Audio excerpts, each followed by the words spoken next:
नमस्कार दोस्तों, मैं रंजन कुमार आप लोग को इस ब्लॉग में एक बार फिर से स्वागत करता हूं। दोस्तों, बहुत सारे मेरे चैनल पे कमेंट करके पूछा जा रहा है कि सर, अगर मैं इस बार ज्वाइन नहीं कर पाया हूं तो क्या अगली बार ज्वाइनिंग आएगा, या बहुत सारे क्यूरीज आ रही है। तो मैं आज फिर से आप ही लोग के सवाल का जवाब देने के लिए मैं आ गया हूं। तो अगर आपने अभी तक मेरे चैनल को सब्सक्राइब नहीं किया है और आप एसएससी जीडी का तैयारी करते हैं, या एसएससी जीडी के किसी भी डिपार्टमेंट में, चाहे आप SSB, BSF, CRP, ITBP, CISF किसी भी डिपार्टमेंट में भर्ती हो चुके हैं, तो मेरे चैनल को सब्सक्राइब कर लीजिए और साथ में बेल आइकन भी दबा लीजिए ताकि मैं वीडियो डालूँ तो नोटिफिकेशन मिलता रहे। दोस्तों, मैं ज़्यादातर वीडियो मतलब एक प्ले लिस्ट ही बना के रखा हूँ कि ट्रेनिंग से रिगार्डिंग, भर्ती से रिगार्डिंग। तो अगर आपने एसएससी जीडी में भर्ती हुए हैं या एसएससी जीडी की तैयारी करते हैं, तो आप चैनल को सब्सक्राइब करके रखिएगा। आपको बहुत सारे हेल्पफुल वीडियो मिलते रहेंगे इससे। तो चलिए मैं वीडियो शुरू करता हूँ आज का।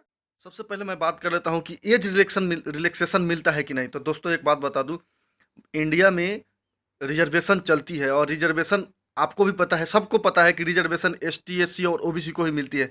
तो अगर आप जनरल कैटेगरी से हैं तो आपको एज रिलैक्सेशन नहीं मिलेगा। अगर आप एसटी, एससी से हैं तो 5 साल जनरल मतलब 5 साल मिलेगा, और ओबीसी में आते हैं तो आपको 3 साल का एज रिलैक्सेशन मिलेगा। मान लीजिए कि 18 से 23 साल के अंदर भर्ती होने की प्रक्रिया होती है। एसएससी जीडी की बात कर रहा हूँ मैं। तो 18 से 23 साल के बीच में भर्ती होने की प्रक्रिया होती है, लेकिन अगर आप ओबीसी में हैं, अगर 23 से 26 के बीच में है, तो भी आप एज रिलैक्सेशन ले सकते हैं अपने कास्ट सर्टिफिकेट लगा के। और एस टी एस सी हैं तो 28 साल तक के लिए आपको एज रिलैक्सेशन मिलता है। लेकिन वही अगर आप जनरल हैं तो सॉरी, जनरल वाले को तो नहीं मिलता है, तो आपको नहीं ये मिलेगा। ये हालांकि ये जो क्वेश्चन जिसने पूछा था वो शायद जनरल वाले थे, इसीलिए गुस्सा हो गया मेरे पर। भाई, मेरे पे गुस्सा होने से आपको क्या मिलेगा हमको समझ में नहीं है। हमने तो ये तो बहुत सा सनातन से समझिए आ रही है, जब देश आज़ाद हुआ तब से चले आ रहा है एज रिलैक्सेशन। ये मतलब आरक्षण वाला सिस्टम, ये एस टी एस सी और कुछ करके ओबीसी को मिलता है। ओबीसी को भी उतना नहीं मिलता है जितना एस टी एस सी वालों को मिलता है। तो आप देख लीजिए आप किस कैटेगरी में हैं, उसी हिसाब से अपना प्लानिंग कीजिए। दूसरा पॉइंट सबसे ज़्यादा पूछा जा रहा है कि सर, सीआईएसएफ या एसएसबी में सबसे ज़्यादा बेहतर कौन होगा, कौन सा मैं चॉइस भरूँ पहले, मतलब 1 नंबर में कौन भरूँ, 2 नंबर में कौन भरूँ, 3 नंबर में कौन भरूँ। तो देखिए सर, पारामिलिट्री जिसको सीएपीएफ आप बोलते हैं, सीएपीएफ में सबसे बढ़िया अगर जॉब है तो सीआईएसएफ की है, उसके बाद एसएसबी, उसके बाद मतलब थोड़ा थोड़ा, हालांकि अंतर किसी में नहीं है, सब बराबर है। पे के लिए चलिए तो बराबर है, ड्यूटी कैसा है सब बराबर है। थोड़ा सा सीआईएसएफ वालों को छुट्टी कम है, लेकिन उनका पे 13 महीने का मिलता है और छुट्टी 1 महीना मिलता है। और बाकी में पे आपको 12 महीने का ही मिलता है, लेकिन छुट्टी 2 महीने का मिल जाता है। सीएल सब में मिलता है, तो सीएल के लिए तो खैर कोई बात नहीं है। जो अंतर है वो मैं बता दूं। कोई दोस्त मेरे से पूछ रहे थे कि सर, आपका ओपिनियन क्या है कि सीआईएसएफ बेटर रहेगा कि एसएसबी बेटर रहेगा। तो दोस्त, मैं बोलूँगा सीआईएसएफ बेटर रहेगा। इसमें फैमिली फैसिलिटी आपको बढ़िया मिलती है। कहीं भी ड्यूटी कीजिएगा तो किसी टाउन के बीच में कीजिएगा, क्योंकि सीआईएसएफ नाम से ही पता चलता है सेंट्रल इंडस्ट्रियल सिक्योरिटी फोर्स। मतलब आप कहीं भी रहिएगा तो सेंट्रल इंडस्ट्रियल, मतलब इंडस्ट्रियल इलाका में, और इंडस्ट्रियल इलाका जहाँ रहता है वो टाउन ही होता है, तो आपको टाउन में रहने का मौका मिलेगा। तो फैमिली फैसिलिटी बढ़िया रहती है। बाकी सभी फौज में भी फैमिली फैसिलिटी मिलती है, ऐसा नहीं है किसी में नहीं मिलती है, सब में मिलती है। लेकिन ये वाले फैसिलिटी और सीआईएसएफ की फैसिलिटी में बहुत अंतर हो जाता है। ये वाले आपको कहीं ना कहीं बॉर्डर पर रखने को मिलेगा, या छोटे टाउन से भी छोटे, मतलब गांव इलाका टाइप का होता है, वहाँ पे आपको फैमिली रखने को मिलेगा। लेकिन सीआईएसएफ ज़्यादा बेटर इसलिए है क्योंकि वहाँ पे फैमिली फैसिलिटी मिलती है। बाकी पे के लिए अगर देखा जाए तो पे के लिए कोई प्रॉब्लम नहीं है, सब बराबर है। ड्यूटी के लिए भी कोई प्रॉब्लम नहीं है, लगभग सब बराबर है। सीआईएसएफ हो, बीएसएफ हो, एसएसबी हो, सीआरपी हो, सबका ड्यूटी सेम है। सेंट्रल आर्म्स पुलिस फोर्स है, राइफल के साथ ड्यूटी करना पड़ता है, तो सबके लिए बराबर है। इसी तरह का क्वेश्चन है कि सर, मैं पढ़ाई दूसरे स्टेट से कर रहा हूँ, लेकिन मेरा जो घर है वो दूसरे स्टेट में है, तो फॉर्म भरते समय या भर चुके हैं उसमें जो डोमिसाइल लगेगा तो वो तो मेरा दूसरे स्टेट का लगे, तो इससे कोई प्रॉब्लम होता है कि नहीं। तो देखिए दोस्त, आप इंडिया के किसी भी स्टेट से अपनी पढ़ाई पूरी कर सकते हैं, लेकिन फॉर्म भर रहे हैं वो जहाँ आप रहते हैं, अगर 6 साल 7 साल से कहीं है तो वहाँ भी आपको रेसिडेंस बनाने के अधिकार अगर मिल जाता है तो आराम से वहाँ से भी भर सकते हैं, कोई प्रॉब्लम नहीं है।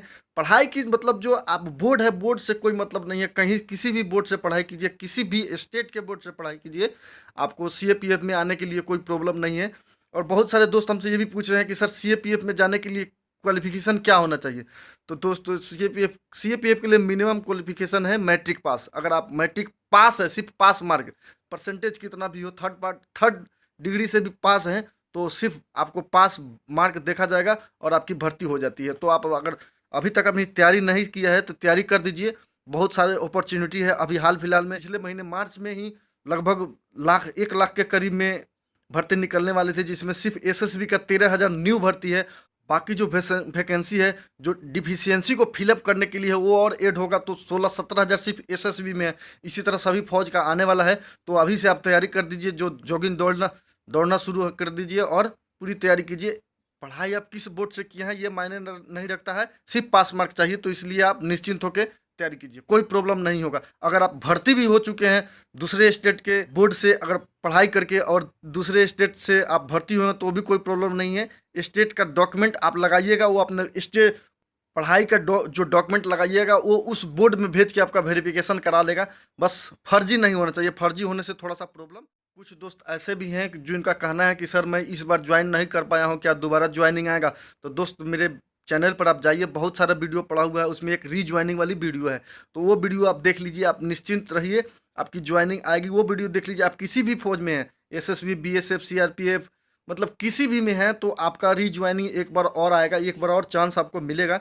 तो अभी तक आपने मेरे उस वीडियो को नहीं देखा है तो मैं डिस्क्रिप्शन बॉक्स में भी डाल दूंगा, या चाहे तो आप चैनल पर विजिट करके आप उस वीडियो को भी देख सकते हैं। मैं टोटल उसमें पूरा डिटेल्ड बनाया हूँ वीडियो, तो निश्चिंत रहिए कि आपका दोबारा, अगर आप किसी कारणवश अभी ज्वाइन नहीं कर पाए हैं तो आपका दोबारा ज्वाइनिंग एक बार और आएगा। चलिए अब बात कर लेते हैं, जो दोस्त ज्वाइन कर ले हैं उनका भी कुछ क्यूरी लेके आ गया हूँ। जैसे कि कुछ दोस्तों का सवाल ये है कि सर अगर मान लीजिए अभी कोरोना हुआ है तो क्या वो भी 28 दिन के जो रिलीगेट वाला टाइम है उसमें जुड़ाएगा या नहीं जुड़ाएगा? तो देखिए मैं बता दूं, अभी आपका अगर ट्रेनिंग शुरू हो चुका होगा, अगर कोरोना है तो 28 दिन में ही जुड़ाएगा। अगर ट्रेनिंग शुरू नहीं हुआ है, ज़्यादातर ट्रेनिंग सेंटर में 10 तारीख के बाद ट्रेनिंग शुरू होने वाला है, तो अगर आपका ट्रेनिंग शुरू नहीं हुआ है, अभी आपका कोरोना हो चुका है तो कोई प्रॉब्लम नहीं है। ट्रेनिंग शुरू होने के बाद अगर कोरोना हो जाता है तो 28 दिन या जो 14 दिन बाहर रखेगा, क्वारंटाइन रखेगा, तो वो 28 दिन में रखाएगा, गिनाएगा, और वो आपको रिलीगेट करने के लिए एक क्राइटेरिया फुल हो जाएगा, मतलब आप रिलीगेट होके चले जाएंगे। बहुत सारे दोस्त बोल रहे हैं कि सर अगर रिलीगेट हो जाते हैं तो क्या मेरे को घर भेज देगा क्या? देखिए रिलीगेट होने का मतलब ये नहीं होता है घर भेज देना, डिसमिस कर देता है तब घर जाते हैं। अगर रिलीगेट करता है तो घर नहीं, आप अपने स्ट्रेंथ बीएन जाएंगे। स्ट्रेंथ बीएन आपके ज्वाइनिंग में दिया हुआ था, जहाँ लिखा हुआ था कि आप अगर सारा टर्म्स एंड कंडीशन पूरा करते हैं और ज्वाइनिंग करना चाहते हैं तो आप इस ट्रेनिंग सेंटर में ज्वाइन करें। उसके बाद नीचे एक और दिया था कि आपका किस स्ट्रेंथ बटालियन के लिए ज्वाइनिंग हुआ है। तो अगर अभी आपने मेरे उस वीडियो को भी नहीं देखा है तो वीडियो डिस्क्रिप्शन बॉक्स में मिल जाएगा, आप जाके उस वीडियो को भी देख लीजिए कि स्ट्रेंथ बटालियन क्या होता है, कहाँ होता है, और ट्रेनिंग सेंटर में क्या होता है, कैसे होता है। कुछ दोस्तों का सवाल ये भी हो सकता है, हालांकि किसी ने पूछा नहीं है, कि सर अगर मैं रिलीगेट होता हूं तो क्या मुझे पे मिलेगा या पे बंद हो जाएगा? देखिए पे आपका जब से ज्वाइन किए हैं तब से मिलेगा। कुछ प्रॉफिट मतलब ऐसा है जो ट्रेनिंग पास होने के बाद ही मिलता है, और कुछ ऐसा है कि ट्रेनिंग पास अगर नहीं करते हैं तब तक नहीं मिलेगा, लेकिन आपका बेसिक पे जरूर मिलेगा।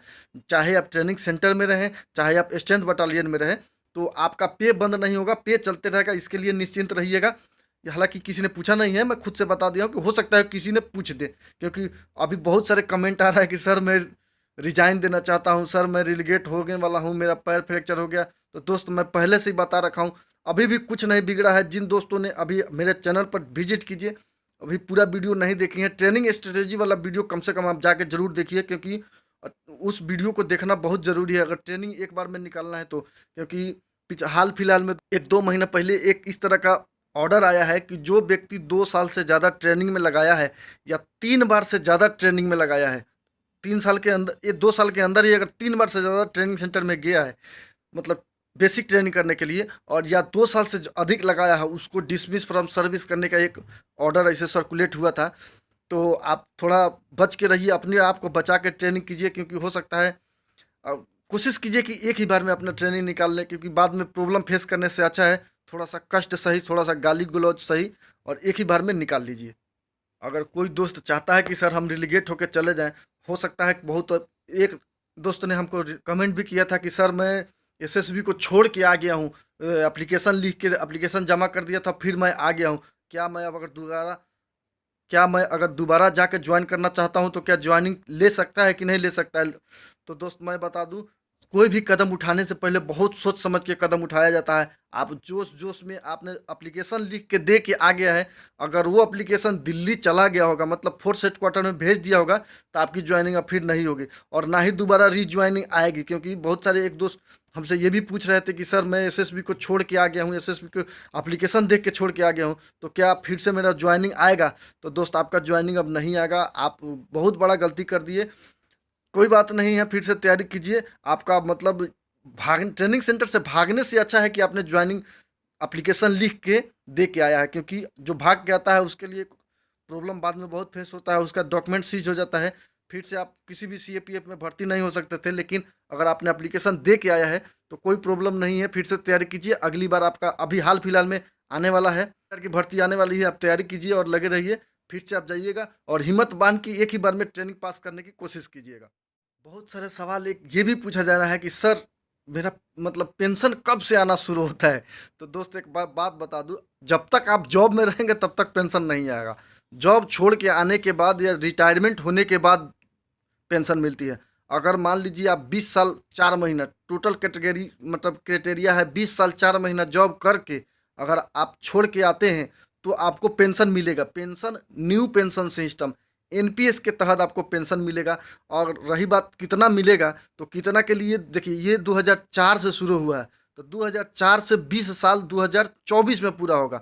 और 2024 में चौथा पाँचवा महीना के बाद अगर कोई रिटायरमेंट जाता है जो 2004 के बाद भर्ती हुआ है, तब पता चलेगा, एग्जैक्ट पता चलेगा कि कितना पेंशन मिलेगा।